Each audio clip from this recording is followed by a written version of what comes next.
Shalom, meus amigos, uma boa noite a todos vocês. É do conhecimento da grande maioria das pessoas que nós, judeus, damos 10% de tudo aquilo que nós recebemos, do lucro dos nossos negócios, dos nossos salários, em atos de caridade. A maioria das pessoas não aceita muito bem essa ideia. Quando elas têm notícia de que nós damos tanto assim em atos de caridade, elas nos dizem que nós perdemos muito. Não é minha intenção no dia de hoje explicar a vocês as leis de Massé, que são leis complexas, que estão detalhadamente contidas na Torá, e que dizem quanto nós devemos dar, em que época do ano devemos dar, a quem nós devemos dar, a forma como nós devemos dar. Isso exige um estudo pormenorizado da Torá. Mas o fato é que nós, judeus, temos impresso no nosso DNA, desde sempre, essa característica marcante do nosso povo, no qual nós não sentimos que estamos perdendo ao darmos em ato de caridade, assim como nós não sentimos que estamos perdendo quando deixamos de trabalhar no Shabat. Nós acreditamos não apenas no ato de dar, e quando eu me refiro a dar, eu não me refiro apenas a dinheiro, mas nós acreditamos na necessidade de praticar a doação em geral, através de um conjunto de atos de bondade.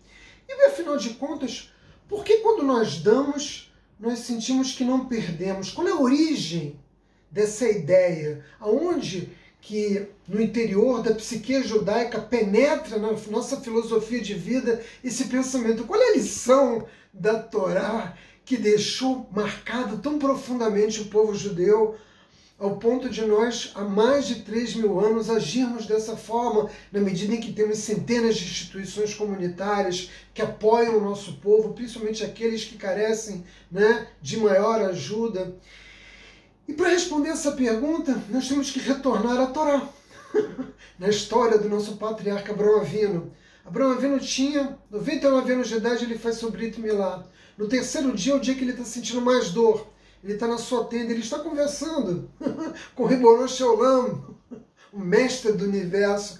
E ele tem a sua tenda aberta, portas, para as 4 direções. Ele vê ao longe 3 homens se aproximando, que a Torá diz que são árabes. Na verdade eram anjos, mas Abraão Avinu não sabia que eram anjos. Ele para de conversar com Hashem e corre para oferecer a sua hospitalidade a esses 3 homens. E ele coloca esses homens embaixo da sombra de uma árvore e oferece a eles, como parte do início daquilo que seria um banquete, leite e queijo. Só depois ele vai oferecer o prato principal, que é a carne, que nós sabemos que eram 3 línguas, que foram servidas com mostarda. Um verdadeiro banquete no deserto. Lembre-se, Abraão Avinu tem a tenda dele no deserto, e aquilo era quase que um oásis para qualquer viajante, ainda mais num dia tão quente como era aquele. Na verdade, a Kadosh Baruch Hu havia mandado os anjos para dar oportunidade a Abraão Avinu fazer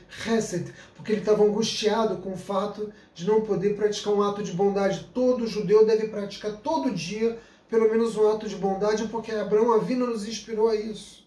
Mas a pergunta é, por que Abraão Avinu ofereceu primeiro esse aperitivo, leite, queijo, e só depois ofereceu a carne? Isso não parece fazer muito sentido, mas na Torá não há detalhes insignificantes. Muito pelo contrário, tudo transmite uma mensagem. E nesse caso é uma mensagem impressionante, meus amigos. Nós vivemos num mundo no qual a crença geral das pessoas se resume da seguinte maneira: se eu tenho e dou a você, eu perdi. A maioria das pessoas acreditam que tudo aquilo que elas têm, elas não devem dar. E é por isso que elas amealham fortunas, e há pessoas que ganham tanto dinheiro, amealham tanta riqueza, que elas precisariam viver 100 vidas para poder gastar tudo que conseguiram amealhar. De modo que, apesar de possuírem riqueza extraordinária, eles não querem abrir mão de absolutamente nada. Mas existe, mesmo para esse que é usurário, que é egoísta, que é luxurioso, existe uma exceção. Todos nós sabemos que há algo que quanto mais nós damos, mais nós recebemos. E o que é? O leite materno. Todo bebê sabe, porque é essa mensagem que a sua mãe transmite a ele, que quanto mais ele sorver o leite da mãe, mais leite ele terá. Quanto mais ela der, mais ela terá. Quanto mais ela dá ao seu bebê o leite, mais ela recebe. E o bebê entende essa mensagem. Ele compreende o significado dessa mensagem. E o oposto também é verdadeiro. Se a mãe para de amamentar, o que acontece? Quase que imediatamente ela para de produzir o leite.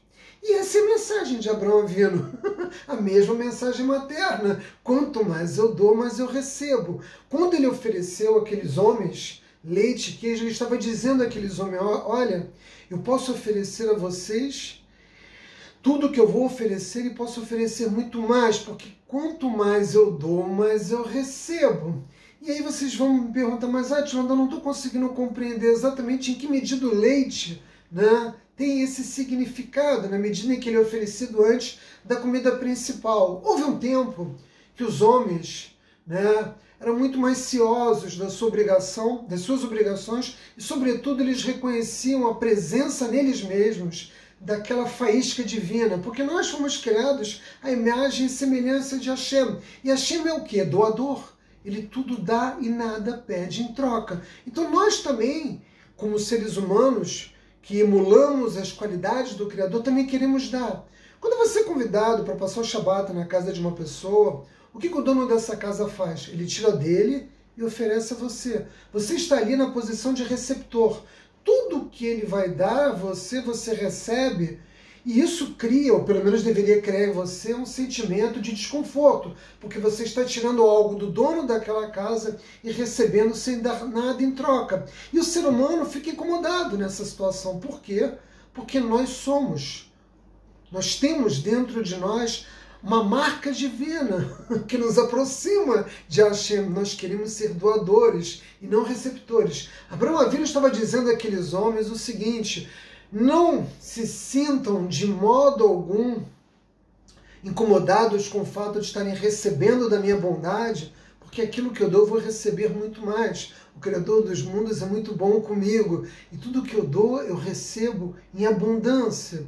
Ou seja, ele queria fazer com que aqueles homens se sentissem à vontade. A hospitalidade de Abraão Avinu era tão ampla que ele também se preocupava com os aspectos psicológicos. Não é simplesmente dar um prato de comida, um local para dormir, uma sombra, a água, o pão que a sua esposa Sara fez com a farinha que Abraão Avinu reuniu.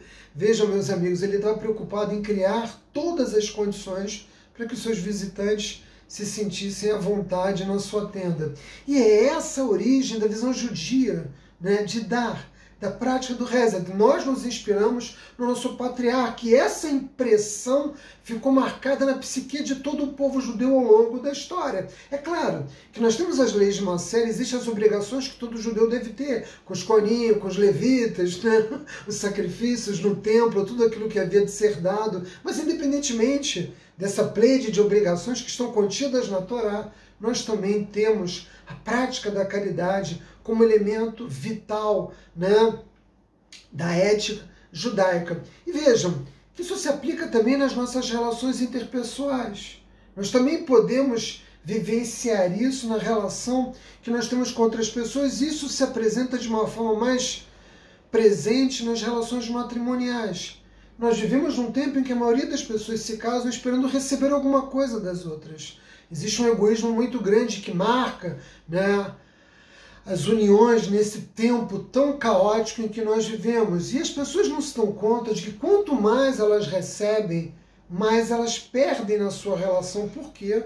Porque quando o casal tem uma atitude diferente e ambos trocam entre si atos de bondade, sobretudo de gratidão, eles acabam ganhando muito mais do que quando apenas um é receptor e o outro é doador. E o que o casal ganha quando eles têm essa atitude diferenciada? Eles ganham um matrimônio mais feliz, eles ganham filhos mais felizes e eles ganham, sobretudo, satisfação pessoal. Jamais nos esqueçamos dessa poderosa lição de Abraão Avinu,